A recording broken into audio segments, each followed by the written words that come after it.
नमस्कार दोस्तों, मेरा नाम है मोहित और स्वागत है आपका हमारे YouTube चैनल में। दोस्तों, अगर आप किसी भी कॉम्पिटिटिव एग्ज़ाम की तैयारी कर रहे हो और वहां पर संविधान पूछा जाता है तो आपका स्वागत है। आज की क्लास में हम पंचायती राज व्यवस्था के बारे में पढ़ेंगे, क्योंकि ये एक इम्पोर्टेंट टॉपिक है जिससे बार बार एग्ज़ाम में क्वेश्चन पूछा जाता है। पंचायती राज व्यवस्था को हम स्थानीय स्वशासन भी कहते हैं, लेकिन सबसे पहला सवाल कि स्थानीय स्वशासन कहते किसे हैं। स्थानीय स्वशासन अर्थात ग्रामीण या जिला स्तर पर जब शासन व्यवस्था स्थापित की जाती है, ग्रामीण या जिला स्तर पर जब शासन व्यवस्था स्थापित की जाती है तो उसे स्थानीय स्वशासन के नाम से जाना जाता है। भारतीय परंपरा में देखें तो ये प्राचीन परंपरा रही है। विशेषकर चोल काल में स्थानीय स्वशासन विशेष आयाम लेकर आता है और फिर धीरे धीरे ये कुछ मात्रा में हर काल में अपनी पहचान बनाए रखता है।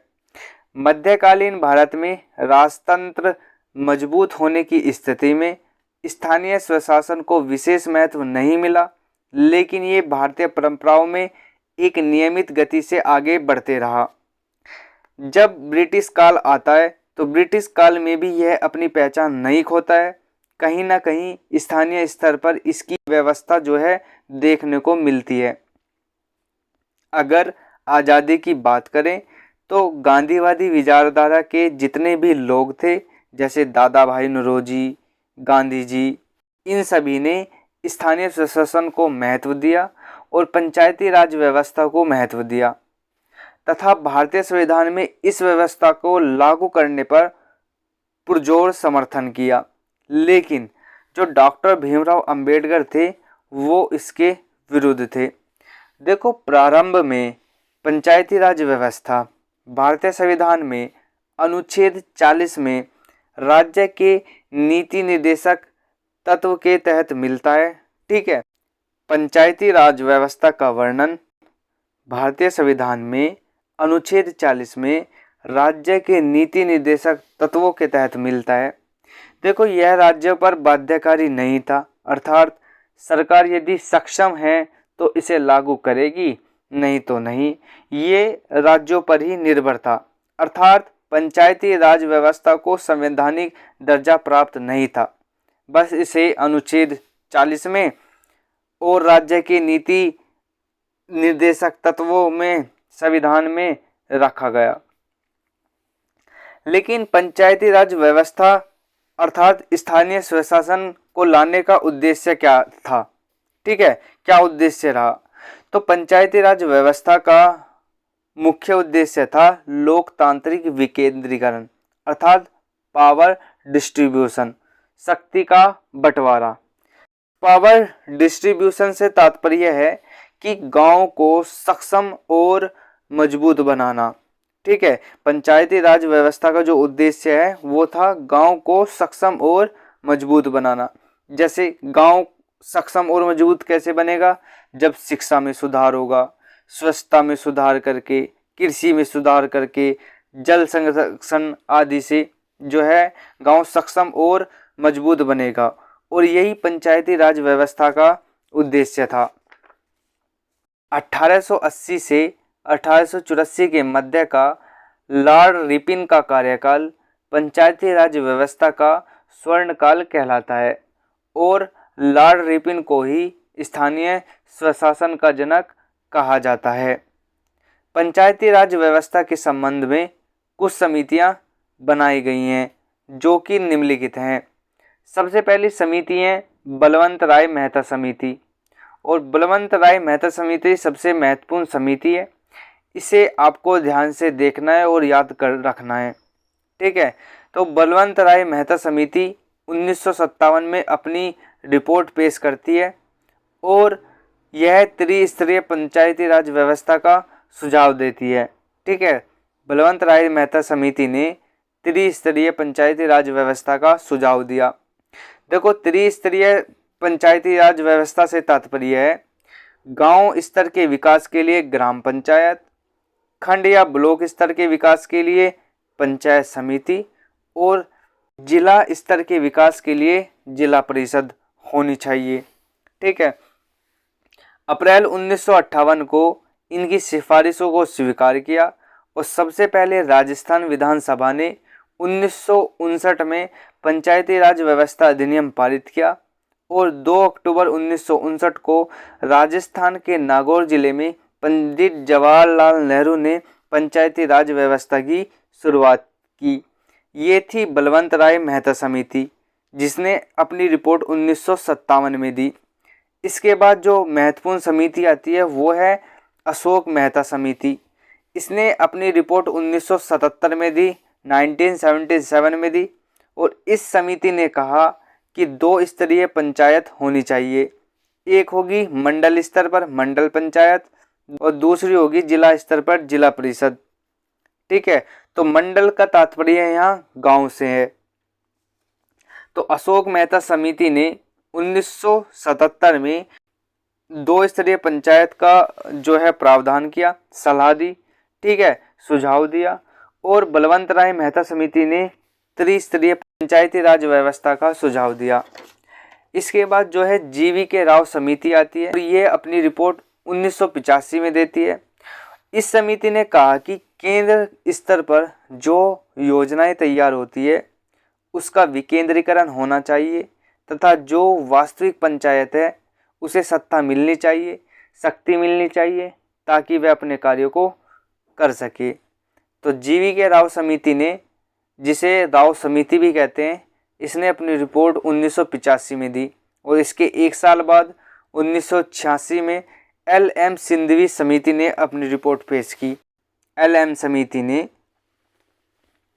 पंचायती राज व्यवस्था को संवैधानिक मान्यता देने की वकालत की और इन्होंने ग्राम पंचायत की वकालत की और त्रिस्तरीय पंचायत की वकालत की। इसके बाद जो 5वीं समिति थी PK थुंगन समिति, यह 1989 में अपनी रिपोर्ट पेश करती है। बस आपको इस समिति को याद रखना है। इन समिति की रिपोर्ट के बाद 73वां संविधान संशोधन होता है। तो हम 73वें संविधान संशोधन को देखते हैं। तो 73वां संविधान संशोधन 1992 के तहत पंचायती राज व्यवस्था को पेश किया गया था तथा 24 अप्रैल 1993 को पंचायती राज व्यवस्था लागू हुई और यही कारण है कि 24 अप्रैल को प्रतिवर्ष पंचायती राज दिवस के रूप में मनाया जाता है। तो आपको याद रखना है कि पंचायती राज दिवस कब मनाया जाता है, तो 24 अप्रैल को पंचायती राज दिवस मनाया जाता है। ठीक है, और 73वें संविधान संशोधन के बाद पंचायती राज व्यवस्था को संवैधानिक दर्जा जो है प्राप्त हुआ। ठीक है, तो संविधान में अनुच्छेद 40 में राज्य के नीति निर्देशक तत्वों में पंचायती राज व्यवस्था को रखा गया है। ठीक है, लेकिन उस समय इसे संवैधानिक दर्जा प्राप्त नहीं था, लेकिन 73वें संविधान संशोधन के बाद पंचायती राज व्यवस्था है उसे संवैधानिक दर्जा प्राप्त हुआ। और पंचायती राज व्यवस्था को भाग 9 में अनुसूची 11 में, अनुसूची 11 जिसमें 29 कार्य जोड़े गए और अनुच्छेद 243 से 243 ओ में जोड़ा गया। ठीक है, पंचायती राज व्यवस्था को भाग 9 अनुसूची 11 और अनुच्छेद 243 से 243 ओ में जोड़ा गया। ठीक है, इस संविधान संशोधन द्वारा त्रिस्तरीय प्रणाली को मंजूरी दे दी गई और इस प्रणाली में इन्होंने यह छूट भी दी कि यदि किसी राज्य की जनसंख्या 20 लाख से कम होगी तो केवल 2 स्तरीय मतलब जिला एवं गांव स्तर पर ही पंचायतों का गठन कर सकते हैं। ठीक है, जिन राज्यों की जनसंख्या 20 लाख से कम होगी। ठीक है, तो अगर हम सीटों के आरक्षण की बात करें तो जो महिला सदस्य हैं उनके लिए 1/3 सदस्य कम से कम उनकी सीटों का आरक्षण दिया गया। ठीक है, कि कम से कम 1/3 सदस्य महिला जो है सदस्य चुने जाएंगे। SC या ST अनुसूचित जाति और अनुसूचित जनजाति के लिए भी जनसंख्या के आधार पर आरक्षण दिया गया। देखो, जो पंचायतें हैं ये राज्य सूची का विषय है, तो पंचायतों का चुनाव राज्य निर्वाचन आयोग द्वारा किया जाता है। पंचायतों का जो चुनाव है वो राज्य निर्वाचन आयोग द्वारा जो है किया जाता है। पंचायत सदस्यों का कार्यकाल 5 वर्ष का होता है तथा विघटन की स्थिति में 6 माह के अंदर ही दोबारा चुनाव जो है वो करा लिया जाता है। और जो चुनाव लड़ने की जो न्यूनतम आयु है वो 21 वर्ष है। प्रत्येक 5 वर्ष पर राज्यपाल द्वारा राज्य वित्त आयोग का जो है वो गठन किया जाता है। प्रत्येक 5 वर्ष पर राज्यपाल द्वारा राज्य वित्त आयोग का गठन किया जाता है। अब हम पंचायत की संरचना को देखते हैं। क्योंकि पंचायती राज व्यवस्था में त्रिस्तरीय प्रणाली है उसे अपनाया गया है। पंचायती राज व्यवस्था में त्रिस्तरीय व्यवस्था को अपनाया गया है। तो हम इस त्रिस्तरीय व्यवस्था को देखते हैं। तो इसमें पहले देखते हैं ग्राम पंचायत जो गांव स्तर पर है, उसके बाद है पंचायत समिति और उसके बाद है जिला परिषद। देखो ग्राम पंचायत के जो हेड होते हैं वो मुखिया होते हैं। पंचायत समिति के हेड हैं उन्हें प्रमुख कहते हैं और जो जिला परिषद के जो हेड होते हैं उन्हें अध्यक्ष या चेयरमैन कहते हैं। ग्राम पंचायत के जो मुखिया होते हैं उनका कार्य होता है ग्राम स्तर पर विकास योजना का क्रियान्वयन करना और रणनीति को पहचानना। ठीक है। और पंचायत समिति के जो प्रमुख होते हैं उनका कार्य होता है कि ग्राम पंचायत के वार्षिक योजनाओं पर विचार विमर्श तथा समेकित योजना को जिला परिषद में प्रस्तुत करना। और जो जिला परिषद के जो हेड होते हैं अध्यक्ष चेयरमैन, उनका कार्य होता है, चेयरमैन होते हैं, ये समन्वयक एवं पर्यवेक्षक की भूमिका निभाते हैं। देखो जो ग्राम पंचायत के हेड हैं, मुखिया हैं, उन्हें प्रत्यक्ष रूप से चुना जाता है, जबकि पंचायत समिति के हेड जिन्हें प्रमुख कहा जाता है उन्हें अप्रत्यक्ष रूप से चुना जाता है। और जिला परिषद के जो हेड हैं जिन्हें अध्यक्ष या चेयरमैन कहते हैं उन्हें भी अप्रत्यक्ष रूप से चुना जाता है। ग्राम स्तर पर एक और प्रमुख पद होता है जिसे हम सरपंच के रूप में जानते हैं। देखो सरपंच जो होते हैं ये गांव स्तर पर ग्रामीण कचहरी को देखते हैं। ये फौजदारी एवं दीवानी के 10,000 रुपये तक के मामले ही देखते हैं। ये सभी छोटे मोटे मामले देखते हैं और सुलझाते हैं। फौजदारी मामले वे होते हैं जिनमें सजा का प्रावधान होता है और दीवानी मामले वे होते हैं जिनमें दंड का प्रावधान होता है, जैसे जुर्माना देना। ठीक है। तो ये थी पंचायती राज व्यवस्था।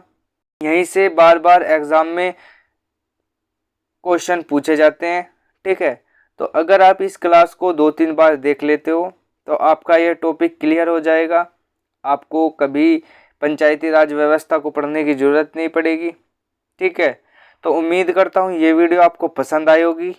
मिलते हैं नेक्स्ट वीडियो में, तब तक के लिए नमस्कार, जय हिंद।